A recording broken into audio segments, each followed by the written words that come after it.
আমরা কিন্তু এক নম্বর বাঙালি, মাছ আঙুর বললে বুঝতে পারবো না, ফিশ ফিঙ্গার বলতে, আবার লঙ্কা মুরগি বললে আমরা বুঝতে পারি না, কিন্তু চিলি চিকেন বললে তখন আমাদের জিভ দিয়ে জল আসে।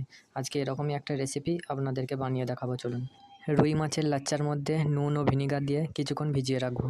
তাহলে চলুন একটা ঘরোয়া পেস্ট বানিয়ে নেওয়া যাক। প্রথমে একটা মিক্সিং জারের মধ্যে ধনিয়া পাতা, পুদিনা পাতা, কাঁচা লঙ্কা, আদা, রসুন, পেঁয়াজ দিয়ে ভালো করে একটা পেস্ট বানিয়ে রেখে দেবো। তারপরে ভিনিগারে ভিজিয়ে রাখা মাছগুলোকে ভালো জলে দু একবার ধুয়ে নিয়ে তার মধ্যে ধনে পুদিনার পেস্ট দিয়ে সামান্য একটু টমেটো সস দিয়ে 2 চামচ অ্যারারুট দিয়ে একটা ডিম দিয়ে পাতিলেবুর আধখানা রস দিয়ে ভালো করে মাখিয়ে রেস্টে রেখে দেবো।